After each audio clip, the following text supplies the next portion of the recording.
Hey, it's Drybear. We're continuing our series of covering all the weapons in the First Descendant, and today we landed on the final masterpiece, an ultimate level handgun in the game. Now, this weapon has a lot of style. It kind of reminds me of a Bioshock weapon or something, and it has a very unique passive. But unfortunately, at this point in time, almost all of the handguns are just underperforming in general. So you'll see when we get to the stats that it's not going to stack up as much as some of the other weapon types, but that I'm going to go ahead and do the full process, run the gambit, run all the numbers for it so that if it does get a buff, we can obviously just have a build in place ready to go for when they decide to make any balance changes for weapons like this. Plus, it's just a fun, interesting weapon that has some cool flourishes on it as well. Now, let's take a look at this weapon before we dive into it, because it's got a lot going on. What's really cool about this weapon is that when you fire and then start a reload, it will give you a random buff out of 3 different buffs. So if we shoot and then reload, you'll see it'll give us beautiful, it's beautiful, superb,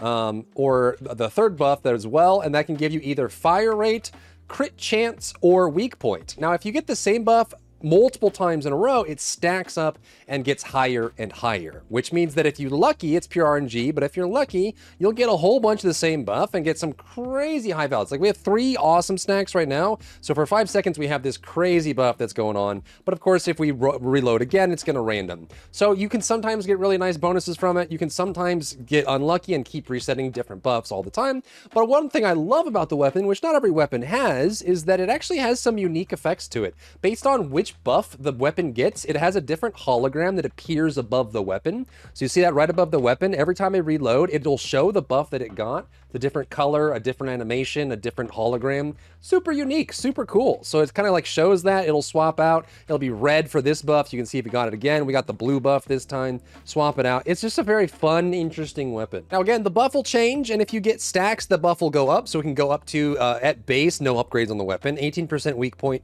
34% crit chance, or 6% fire rate. The one that's going to do the most for you here is going to be weak point or crit chance. The fire rate is probably a little undertuned just relative to the other ones. And of course, the biggest problem with the weapon, of course, is just the base default. It's the biggest problem with handguns is their fire rate compared to their firearm attack. Like they just have too low of a firearm attack. And since everything scales off of firearm attack, like literally everything scales off firearm attack, they just don't have the firearm attack to compete with most other weapons, even though it does have a base crit damage of 200%, a base crit chance of 20%, and a base weak point of 150%. It still doesn't stack up, and they're usually a lot closer range. So like the fall off for the final masterpiece starts at 15 meters. So this is the final build for the final masterpiece with all the weightings for this. So let's talk about, if you've never watched any of my videos before, what you're looking at here. The core modules is the most optimized build for DPS. And unlike the other, like the Rose of Aisha and the other pistols that do well with reloads and rounds, because there is a nice base crit chance and you have a chance to raise your crit chance or weak point,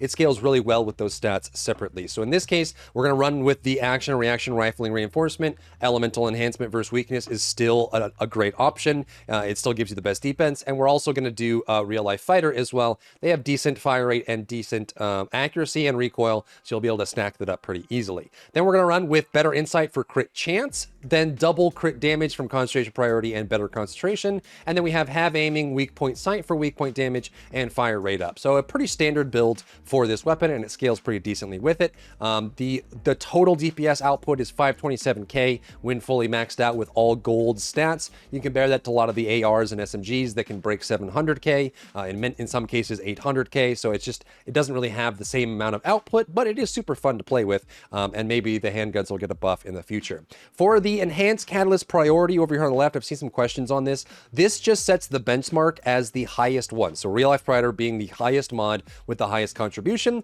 and then it uses that as a benchmark for all the rest of the mods to see what percentage or what weighting value they would have. And so you can go ahead and if you wanted to swap something out of this build, you would start at the bottom and swap out the lowest one on here with the lowest contribution and slot something in that you really want to use. Some people like having lower recoil, some people like having movement speed with colon special forces, some people like having whatever it is you want to build. This weighting allows you to create your own build by giving you an actual weighted value for each of the mods that go into the weapon overall. In the top right, we have stat priority. These are the most useful stats from top to bottom on the weapon. Firearm attack, flat ally damage, and crit damage and fire rate do great with this. And then weak point is also a nice scaler on top of that. And then for reroll priority, you want to prioritize ideally bonus versus colossi, firearm attack, flat LE damage, and crit damage for this one as well. That will be your best in slot for stats for that on this here.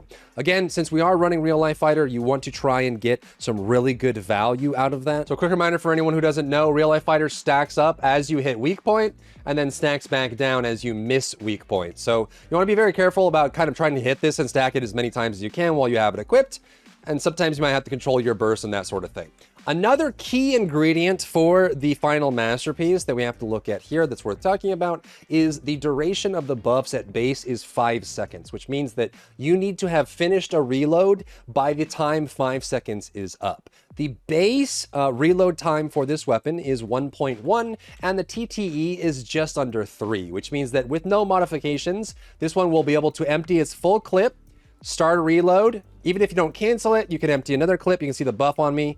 It'll finish the reload and be able to stack. You never want the time to empty plus reload to be longer than 5 seconds on this weapon, because then you will never be able to stack your buffs. So it's very important that you'll be able to do that with this one specifically.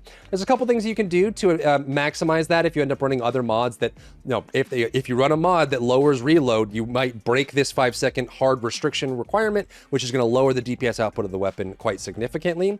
A couple things you can do to kind of mitigate that is you can do any reload cancels. Most weapons in the game, if you roll before you get to like halfway, this one's a little bit longer than halfway, but you can roll, or you can melee, or you can use an ability in order to reset that to get a reload cancel, or you can run with any number of modifications that help speed up the reload or give you some kind of bonus. There's even some Descendant modules as well that you can get reload on roll. You have a chance to reload your weapon, or if you swap over another weapon and come back and get the reload on it. But again, your time to empty plus your reload has to be less than 5 seconds for the base duration, otherwise you'll never be able to stack the buff. So just keep in mind that you want to be keeping up the fire rate. Make sure you keep all that stacked up. Make sure you keep the reload time low so that you can constantly be stacking. And of course, if this weapon does stack up to 3 stacks in one area, specifically crit chance or in weak point, you can get some respectable damage out of it. And of course, if you didn't want to run Real Life Fighter, you could swap Real Life Fighter out for Sweeping Squad. The general idea here is that Real Life Fighter requires you to be